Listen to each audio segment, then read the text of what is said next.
The length of a boss fight doesn't necessarily determine how good or bad it is, but when one takes its time, it's hard not to notice. Hi folks, it's Falcon, and today on gameranx, 10 of the longest boss fights in video games. Starting off at number 10 is the final boss from Asura's Wrath. Yeah, bosses in action games usually go down pretty quick. These games are paced much faster than a lot of other types of games. But if you factor in the cutscenes, which for Asura's Wrath are basically part of the gameplay, then this guy can take nearly an hour to beat. Asura's Wrath is basically entirely about spectacle. It's a crazy as hell game.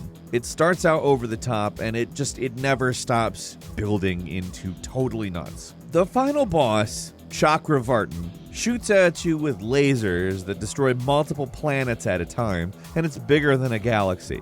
Bigger than a galaxy, I said. You fight a lot of gods in video games, so this guy really plays up the omnipotent being part. There's not really much more to say about this guy outside of the spectacle. It's just a really long fight with a lot of different stages. And by the end, it's almost abstract. He's pulling all these fourth wall breaking tricks, like giving you false inputs for QTE sequences, which by the way is a real dick move. But as far as cinematic battles go in video games, it's gotta be one of the longest.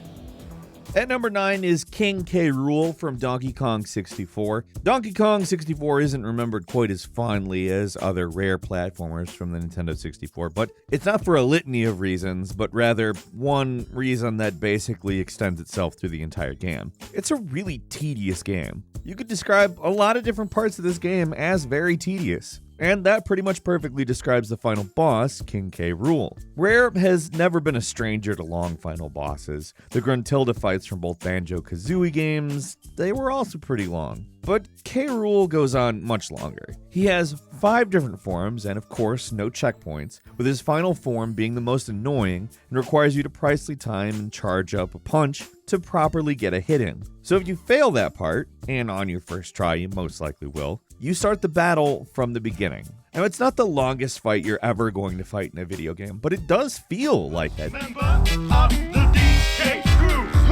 At number 8 is the end from Metal Gear Solid 3. Now this is one where they warn you up front. They say, this is going to be a grueling sniper duel, and it's not a joke warning. It's the real deal. Your first time fighting this guy can easily take an hour of your time. What makes this fight so difficult and long is that it basically forces you to be really careful. You never really know where the guy is hiding in the multi-area jungle you fight him in. The only way to find him is to carefully observe the environment and find clues. So you're looking for ruffled grass or a little shine from his sniper scope. If he sees you before you can do anything to him, he'll hit you with a tranq dart, run off, and hide again. That's really what makes this a battle of attrition. He doesn't even really try to kill you. He just knocks you out and keeps forcing you to restart if you're not careful. He's such a pain that the game actually gives you multiple ways to completely bypass the fight. For instance, you can kill him earlier in the story, or you can wait for him to die of old age, or even just change your console clock. In fact, when most people talk about doing this boss battle, what they're usually actually talking about is how not to do this boss battle. People do like skipping it.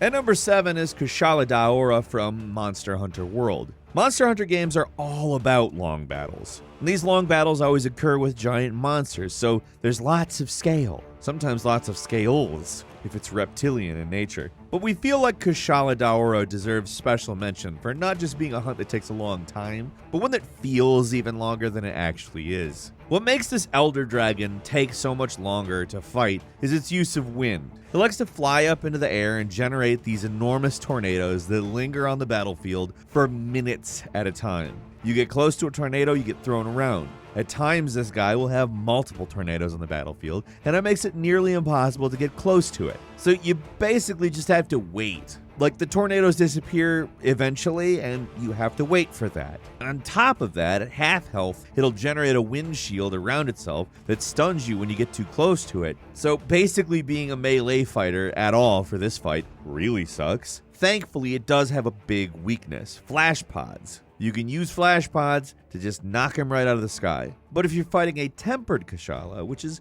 basically just a souped up version that gives you better loot, then guess what? It'll gain immunity if you flash it 4 times. So you're basically screwed. Monster fights in these games usually really long, but against the Kassala Dora, they're just tedious.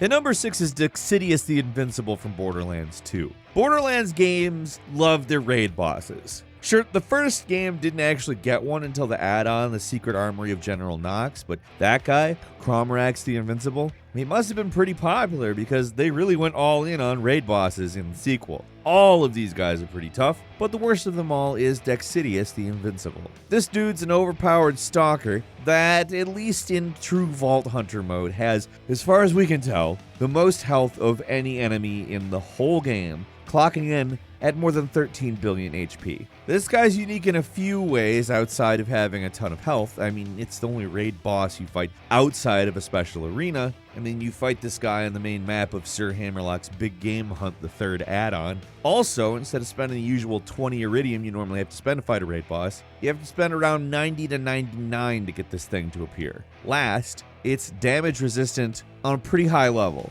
to say the least. And it takes reduced damage from pretty much every elemental weapon, so if you want to take this guy on, you need some kind of ammo regenerating ability, or a weapon that will do that as well, because you're gonna run out. Also, he's way faster than he looks, and he spits these orbs that you have these huge splash damage ranges with. They pretty much can kill you in one hit. So this guy is just an all-around pain in the ass that takes forever.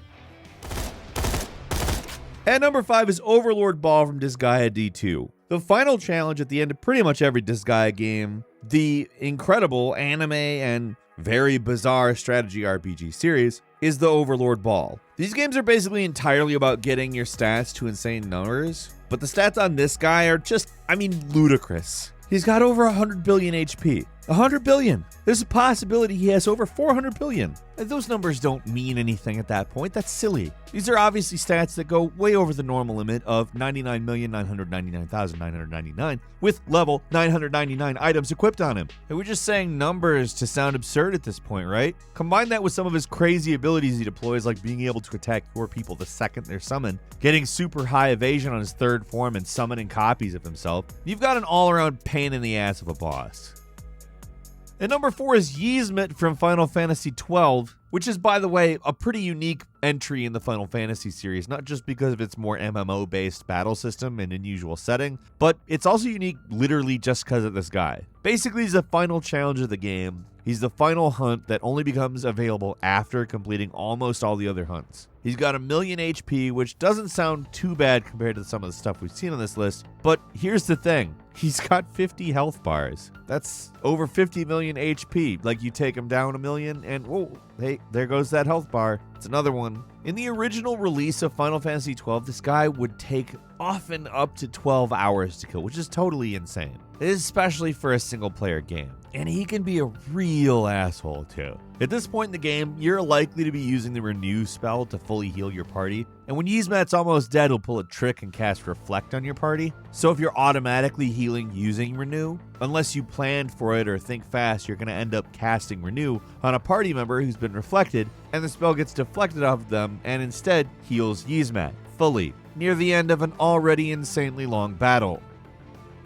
At number 3 is Nyx's Avatar from Persona 3. The final boss from this mythology-mixing RPG has a killer's row of annoying boss features that make it one of the most long and frustrating bosses around. It's long on its own, having 14 different forms, which basically amount to changing elemental weaknesses. But remember, in the original version of Persona 3 on PS2, you could not directly control your party members. So if they did dumb stuff, the fight would just drag on even longer. And they did dumb stuff a lot. Like a lot. Worst of all, in its final form, it casts Charm on random party members. If it charms your healer, there's a pretty good chance they'll cast a full health spell and completely restore the boss's HP. So, to call it frustrating would be an understatement. This wasn't rare, this happened to me. It sucks. I just gave up and reset it. Like, no. And number 2 is Yggdrasil Zero from Xenoblade Chronicles X. This is a weird one because it's possible that this monstrosity can take upwards of a week or more to take down, but you might only spend minutes fighting it. This truly enormous monster is a nemesis, basically a super boss in Xenoblade Chronicles X, and you can only fight it during a squad mission, which has fairly short time limits. How it works is that everyone has to work together to take this big thing down, and you're only able to do a tiny fraction of damage to its total HP at any given time, which can be over 1 trillion, might I add, before the mission ends and the damage you did is sent to the server. Then the next person comes along and scratches off a little bit more damage, and so on and so on. As the game gets older, it's becoming harder and harder to take the guy down because fewer people are even attempting it. It's not the most traditional boss, but we thought it kind of bears mentioning for just how long it can take to beat, even if you aren't necessarily the one who's there the whole time. And finally, at number 1 is Absolute Virtue from Final Fantasy XI. Okay, so you know how MMOs like World of Warcraft work, right? One of their most unique and defining features is the raid boss. Basically a giant monster that takes a ton of people working in coordination to beat it. It's basically a thing that can only happen in a big, persistent world, and yeah, there's a lot of nasty ones out there. But at least in our opinion, probably the worst of all of them is Absolute Virtue. Though it doesn't really look like much, it's nasty, trust us. If you want to know how long this fight is, some link shells, which are basically guilds like in other MMOs, have taken over 30 hours fighting him and not beaten him. So what makes this dude take so long to fight? Well, first, he's got a lot of HP, 100,000, which is, in this game, a lot. Second, he has auto regen, which is 500 HP a tick. In comparison, if you have auto regen, you get healed 1 HP a tick, 2 HP if you've got auto regen too. But here's the worst part. He's got a spell called Benediction that he can use, and wow, does it restore a ton of health. And when we say a ton, we mean like half of its health bar. And he can do it more than once. Just imagine fighting this thing for 30 hours straight and suddenly cast a spell and hey, most of his health is back, if not all of it, because he does the spell more than once. Sounds like a lot of fun, right? Seriously, this guy was so hard and took so long to beat that even after 3 years, no one was able to beat it legitimately, at least by the developer's definition of legitimate. And they finally ended up toning it down, along with one other boss called the Pandemonium Warden, because of a news story that spread about how people were legitimately getting sick and passing out while fighting these things. Still, even now, after they've toned it down, it's probably one of the most insane long boss fights in the history of boss fights. But what do you think? Leave us a comment, let us know. If you like this video, click like. If you're not subscribed, now's a great time to do so. We upload brand new videos every day of the week. The best way to see them first is, of course, a subscription. So click subscribe and enable all notifications. As always, thank you very much for watching this video. I'm Falcon. You can follow me on Twitter at Falcon Hero, and we'll see you next time right here on gameranx.